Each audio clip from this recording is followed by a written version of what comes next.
Welcome to our live stream, folks. E-commerce is the process of buying and selling products on the internet, and boy, oh boy, is it booming right now. But how can your small business be poised for growth in 2021? Well, you've come to the right place, my friends. Welcome to our live streams. My name is Candace Taylor. Did you catch that little flip there? And I am your hostess with the mostest. And thank you for taking the time to join us today. Our topic that we will be talking about is SEO, especially for our e-commerce clients. But if you are tuning in live right now, I want you to take a second and type live in the comment section. But sorry about that, I'm a little under the weather. If you are tuning in a replay, please type a replay in the comment section before. And why am I asking you to do this? Because we know that you want to keep seeing our amazing content on your timelines. And so we want to let the algorithms know that, hey, you're enjoying this content and you want to see some more of it. So thank you in advance. But each week I get to sit down and talk to some of the best and brightest at BizIQ. And guess what? This week is no different. We are talking to the amazing Kiana Castro. Hi, y'all. How are you? Good. I'm doing fantastic. Now, Kiana, when we were first talking about doing this live stream, she had told me that this is her first live stream. And for me, these just kind of all blend together. So I am shooketh. But can you tell our viewers a little bit about what you do here at BizIQ and your experience? Yeah, so I am an SEO strategist here at BizIQ. I work with a team to fulfill on our national and international campaigns for our organic clients. And my education background, a little bit why I'm here, is I went to school at Mizzou where I studied textiles and apparel management. And we learned all about brick and mortar and e-commerce, the ins and outs of all of that. And then while I was in school, that's where I started to learn SEO through SEO internships or digital marketing internships for a mortgage company, and then one for a chef and food blogger named Christina. She's lovely. And then after school, once I graduated, I did in-house SEO for a high-end furniture startup that was strictly e-commerce. And now I'm here at BizIQ with all these lovely people. And we strategize campaigns. Yeah, I love it. It's amazing. Which means we are in competent hands, ladies and gentlemen, because Kiana has 10 years in the business already. Not really. No. But I with a list like that, it's pretty easy to know that we're in good hands. But Kiana, when we were first talking about you coming on the show and talking to us a little bit, the first topic that you were like, hey, we need to talk about is SEO for e-commerce. Now, can you tell me a little bit of why you thought that? Why is it a good topic? Give us some. Yeah. So I was reading an article the other day, and a statistic popped out at me. We said we were going to do this. So I was thinking on it, and I was like, ecom. Once I read this statistic, and I'll read it to you. So it was saying that U.S. consumers are projected to spend $922 billion on e-commerce alone in 2021. And that just blew me away. So I wanted to just bring the awareness to a lot of our clients or any potential clients that the best way to get a piece of that pie is to rank on the first page of Google's SERP. So we just want to get our clients up there and get them as much visibility as possible, because if they cannot find you, you cannot sell to them. So yeah. And then, so I also think that this topic specifically was definitely untapped when the pandemic started. SEO and e-commerce together was kind of a scarce thing to find. So anyone that had found that and invested in it pre-COVID definitely profited more than companies who hadn't. I think it's so essential when everything goes online, obviously, to bring that visibility to your customers. And so now that the world has been conditioned that way through all of this, SEO only becomes more and more necessary as you see more and more companies flood that e-commerce market itself. Yes, more and more necessary. Now, one of the things that we were kind of talking about before we got on the show is the power that millennials are having and their purchasing decisions. Can you tell us a little bit more about that? Yeah. So millennials have the largest buying power on the planet, currently with Gen Z following closely behind, both having grown up in that digital age. So 2 years ago, 60% of millennials said that they do most of their shopping online, whether that's directly to their homes, whether that's them ordering online and then picking up on the curb, having it delivered to their vehicle. 60% of millennials said that they do it online. So since the pandemic began, 33% of those same millennials have increased their online spending, how often they're using e-commerce, and this doesn't even take into account how social media and digital marketing impact that as well. So Yes. kind of staggering statistics there, but millennials are taking the cake across the board. What can I say? We're just the best You know, generation around, yeah, man. no. I love And it. I can speak to that too because I have used Amazon a whole bunch prior to the pandemic, but I had never gone like full blown Amazon Prime member. But as soon Yeah. as that pandemic hit, Amazon Oh, Prime girl. me up. Yes. It became like basically an essential, you know? Yeah, especially the groceries too. Have you done the groceries like I where haven't. you don't have to go in, but they come to your car and put them all in there? Yes, I've done curbside, not on Amazon because we don't have Whole Foods where I'm at right now, which is merp. But we do have like Walmart and all of that kind of stuff, and it's the best service ever. Oh my Yeah, gosh, game changer. I game love it. changer. Especially in Phoenix, like we are just so populated and there are people everywhere. And I get in a tiffy. I'm gonna be Yeah. honest, every time I go to the grocery store. So if I just have that nice peace of mind, a roll up, I got all my groceries and we're good to go. Yes, yes. But It I'm helps you make better decisions too, I found. and it makes me stick to my like little menu that I got of like what we're gonna Yes. eat this week. But I do want to back up just a little bit because there may be some viewers out there that are unfamiliar with some of the terms that we're using. And so let's talk about what e-commerce is. Can you give us like, I don't know, a little Webster's dictionary definition of e-commerce? Yeah, so e-commerce by definition is just transactions conducted electronically on the internet. So any company currently selling products online is participating in that e-commerce marketplace. So like Simple as this is that. the Amazon, this Yep. Walmart's now doing it. And I've seen a lot of small businesses pop up with like micro e-commerce. So maybe they have like 5 or 6 items or like their big popular items. Yeah. Yeah. What are Yeah, we some definitely see that on our local side as well. Some Mhm. more of those micro e-commerce clients. Yeah. It's nice for like the small businesses to be able to like dip their toe in it, you know? Yeah. Yeah. Like, just a little taste of what Yeah. we got in store for you.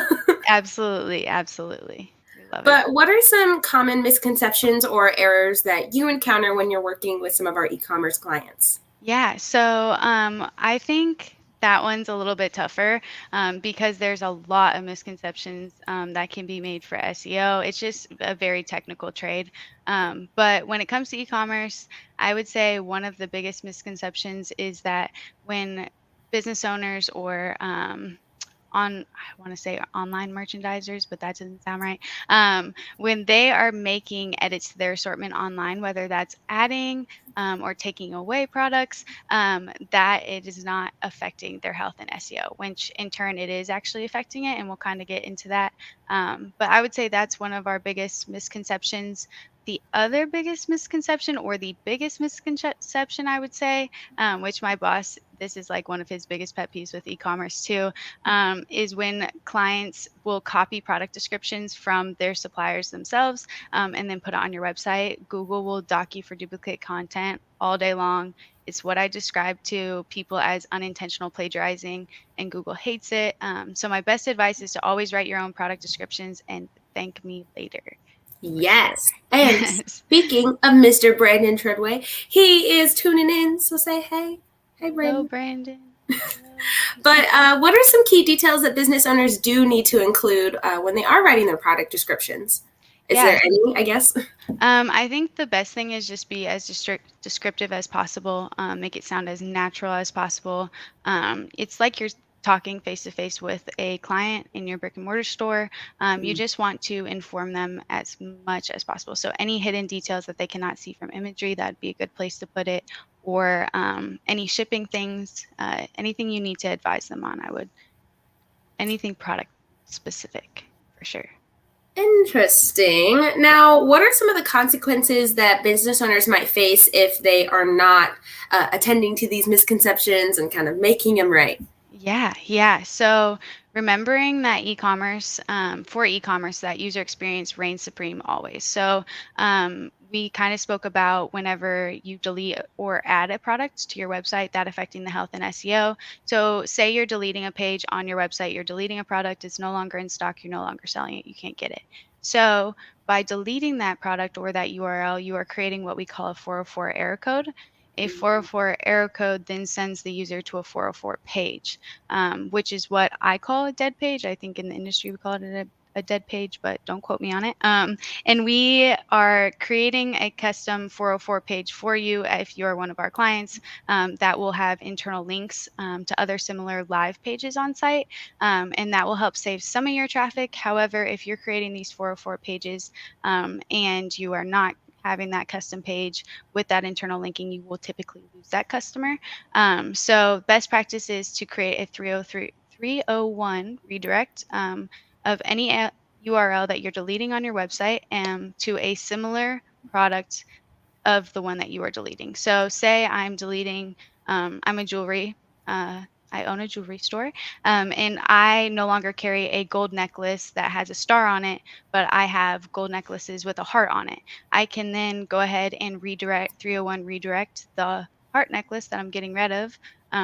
And redirect it to the star necklace that is just like it and has the same features, and then the user is more likely to convert there. I love that because I've definitely been in that situation before where like I've saved something or like I saved a link somewhere or I'm sending it to my friends and then they text message me back and they're like, wait, the link doesn't work or oh, it's not there anymore. And when that happens, what's the first thing I do? I type in whatever the keywords that I was looking for earlier and I'm going to your competitors. So I highly recommend to always give your customers or your potential customers a second option because you can save that sale. You can save it. Always. It's the best way to save that sale. And it provides such a better user experience, which obviously drives repeat customers and it makes Google really, really happy. Google loves a good user experience. So, yes. Amazing. Now, do you have any pro tips or insight on what the content around an e-commerce campaign should look like?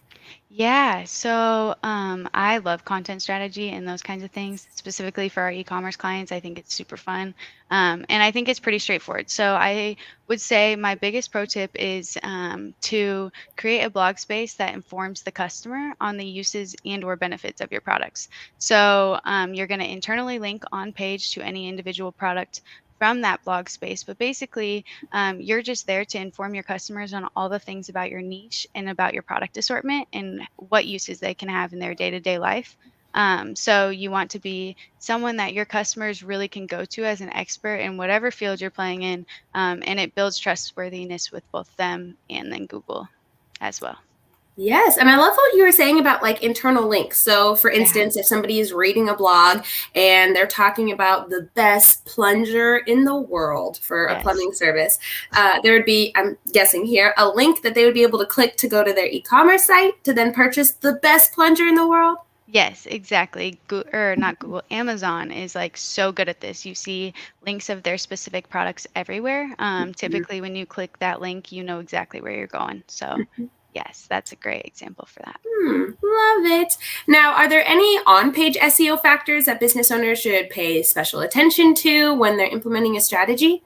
Yeah. So the biggest thing that we run into when we are implementing content, especially with e-commerce, is that a lot of times our customers don't have a specific theme or they don't have the functionality within their theme for us to place content or for them to place content underneath the products on a category page. So the last thing you want to do is open a category page or have your customer open a category page and there be a wall of content.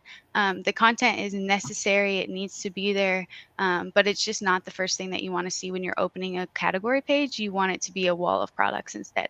So allowing or having a theme that allows you to place that content underneath of those products gives you the opportunity to provide those products first and then still see that value from that content. Now, when you say themes, what are you talking about specifically? And then are there any themes that you really like or that you would suggest for people? Yeah, so I think it's on a case-to-case basis with the theme. A lot of times and I'm not for sure on this. We do add-ons to the current theme that our customer has, or we do specific dev work. So our dev team will take care of it outside of the theme, and they'll have to make a bunch of different adjustments and those kinds of things. But when I speak about a theme, it's essentially what it's like a standard or a template that you can get for Shopify or any of those kind of websites that will Mhm. basically just be template pages, whether that's blog pages, whether that's your product pages and those kinds of things. It's all the different features that you see that you don't have to hard code yourself or have a Mhm. dev team code for you to create those features on your website. Okay, so that's like Yeah. more for the DIY or small business owners that are out there, right? Yeah, yeah. And a lot of our clients use those themes as well. It just depends on, yeah, kind of what systems they're working with, what platforms and what they're used to for sure. Love it. Now, before we move on, if you have made it this far through the video, first of all, thank you. And second of all, please type live, LIVE, in the comment section. And if you are watching it live, and type replay if you are watching it on our replay. But, Kiana, do you want to tell our lovely audience why it's important for them to do that? Yeah, yeah. So data actually shows that more interactions, so someone commenting, a follower commenting, and you commenting back, provides more visibility with the algorithm for that specific post. So if it basically falls under that assumption that other people are enjoying the content, so you probably will too. Dang, and look at Brandon Treadway just coming through. Let's do like a little clap for him. Always. Yes, our number one supporter. But now at VisIQ, let's kind of jump back into the topic here. We have a few different e-commerce campaigns for our clients. Can you tell us a little bit about the micro e-commerce and how all that works? Yeah, yeah. So I have a brief synopsis on it. There's definitely more that goes into it. We have really, really experienced people on that side. But we set up your site to allow users to make purchases 24 hours a day. So you no longer have to be at your brick and mortar 12 hours a day to sell all the product that you need to sell to stay afloat and those kinds of things. So we set up your website for e-commerce. We then optimize for all of our top e-commerce platforms. So you don't have to be concerned about whether you use WooCommerce, whether you use BigCommerce, Magento, Squarespace, Shopify, any of those we can do work on and we are happy to optimize on. And then, yeah, our team goes in and optimizes all of the product pages for your e-commerce site as well to make that user experience better as well as visibility better for those products so that you can sell more and more. Love it. Now, we do have another package for like our more prominent clients. Maybe they're a mid-sized business, not so much a small-sized business. And can you tell us about that package and what it entails? Yeah, so that's our organic campaigns, and they are built with a national reach in mind.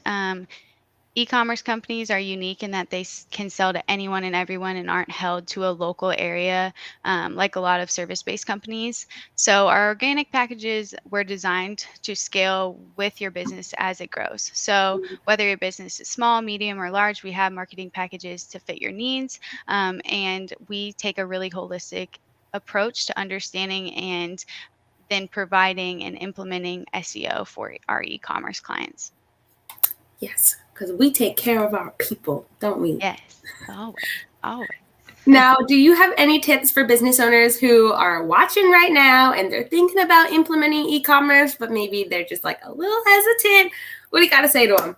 Yeah, yeah. I would just say that it's 100% necessary to maximize your profits. If you want to see your business grow in 2021 into 2022, this is the best way to do it, especially with all those numbers that we talked about previously. Data is really the pushing thing here, or the driving factor here. So data shows that users want to convert in 2 to 3 clicks, and picking up the phone and calling to make that order or picking up the phone to get that service isn't typically falling within that number of clicks. So when someone lands on a website, they want to purchase on that website, and they may get great product information from your site, but if they have to talk on the phone with someone else, they're more than likely to search on another site, like you said, looking up those keywords and finding it on a competitor's website, and then purchasing on there. So you just basically want to make purchasing online as easy as possible for your customers, and that is through e-commerce, you know? It's Good so user funny that you experience. say, like, if people have to pick up the phone, they're not going to continue with the sale. But it's Yeah, true. I it's hate when people call me. literally, Much yeah. rather be able to do everything online, even if it's like a plumbing service or something like that. If I can make the appointment online, pay for it Yes. even, and just make it super easy, they're just going to show up at my house on Mhm. Thursday at 10, and I got that communication through an email. That is perfect for me. 100%. And when you're purchasing things online, like you would rather purchase them just like pull your card out, do it really quick right there, not have Mhm. to like call someone, say your card number over the phone, like all those different things fall into that little funnel that you just want to eliminate and make it as easy as possible. Mhm. For sure. Now, what are some of the benefits businesses can expect if they do start implementing an e-commerce campaign? Yeah, yeah. So, you essentially, by making that purchasing process easier for your customers, you're guaranteed to generate more sales. The people that intend to call and order are going to do that anyways. They want more information, those kinds of things. Our goal is to provide enough information on site that they don't feel that it's necessary to pick up the phone. They can make that purchasing decision almost immediately, and that ensures the sale actually goes through. So, essentially by using e-commerce, you're already casting a wider net to more people, and in turn that'll generate more sales for your company. True, For sure. true. And I think we got some questions here. Brandon Treadway said, Hey. how will I know how many sales I make if they aren't calling me? Yeah, so well, your website should track that for you.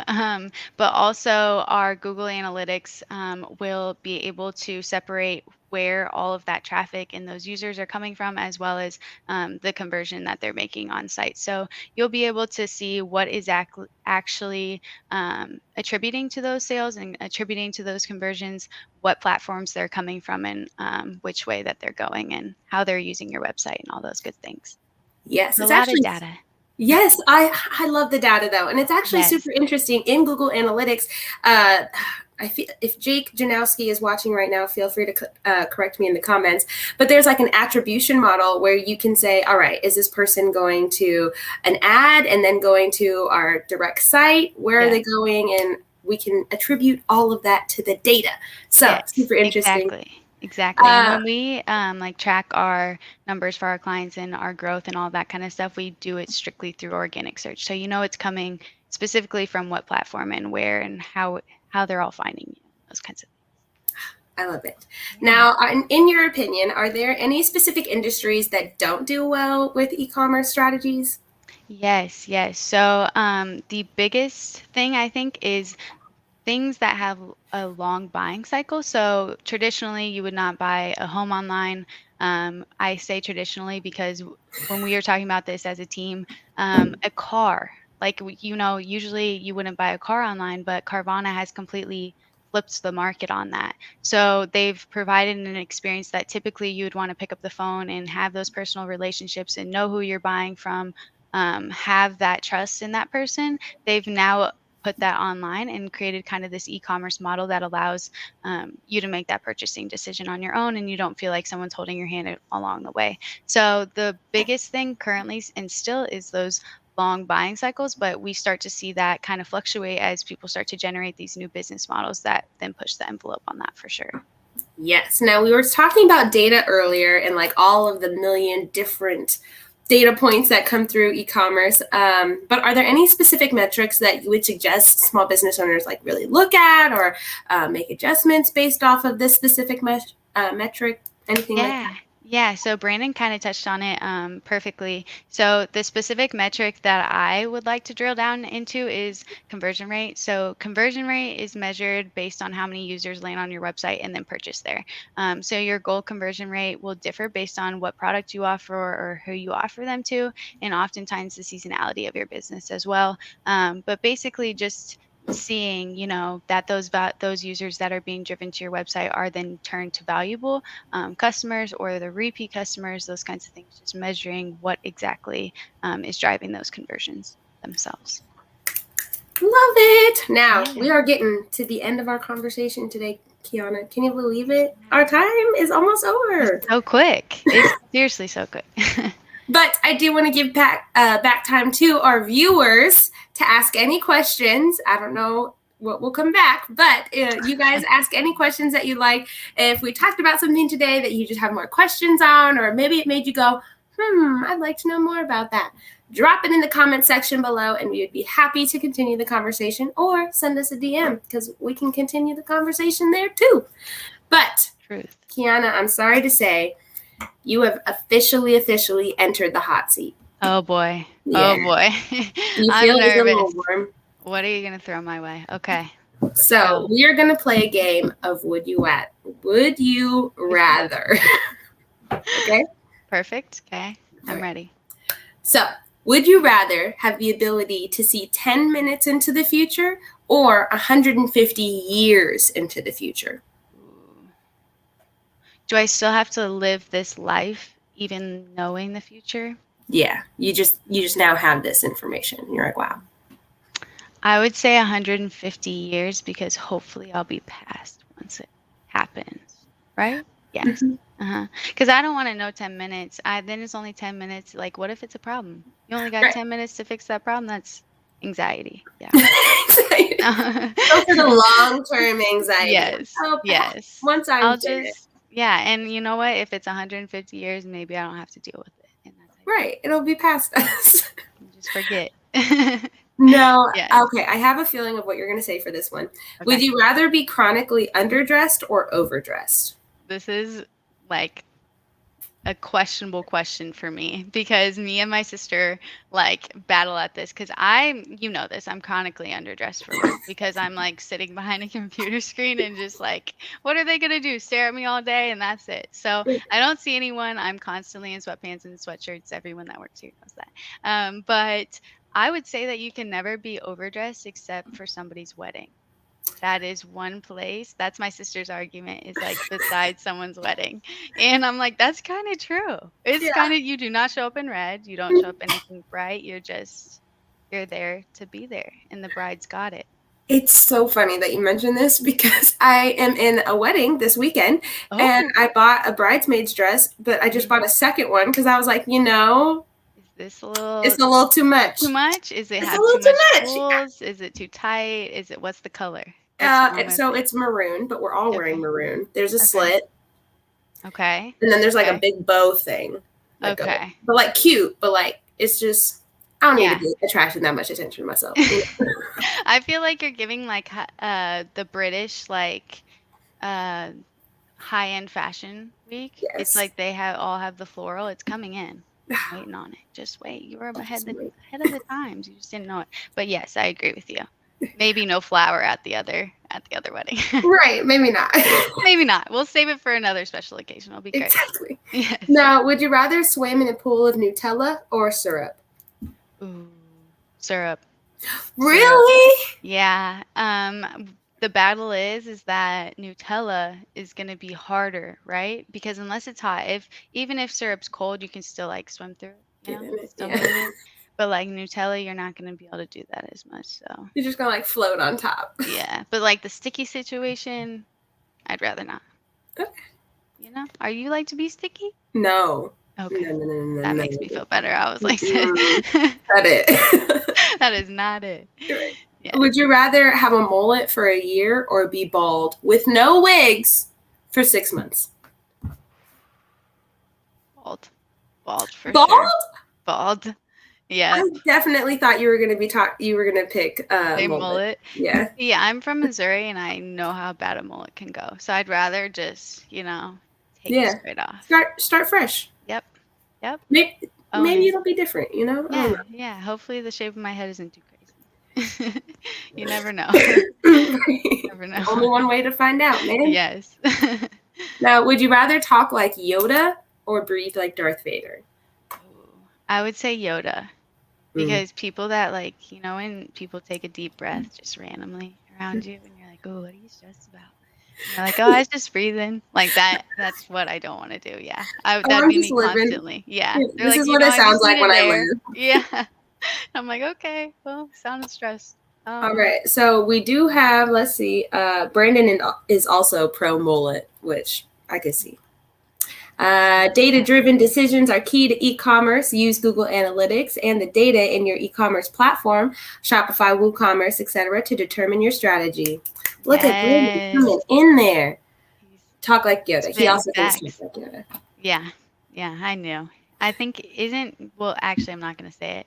I was going to say is Yoda his favorite character, but I think Star Wars in general is just his thing. Brandon, who's your favorite character? We won't announce it.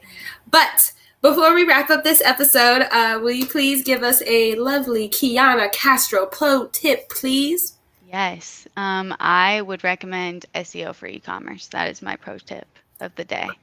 Mic drop. Do it, invest in it. You will not regret it. It will be amazing. It will bring you so much success and growth and all of those good things. Yes. And with that, this week's episode is a wrap, my friends. So thank you, Kiana, for volunteering your time this afternoon. It was a joy to get to talk to you and hang out with you. Yeah, thank you so much for having me. You're awesome. And a special thanks to you, our viewers at home. Thanks for tuning in, and I will see you guys next week, same time, same place. But until then, have a safe and happy weekend and make good choices. Bye, guys. Bye, y'all.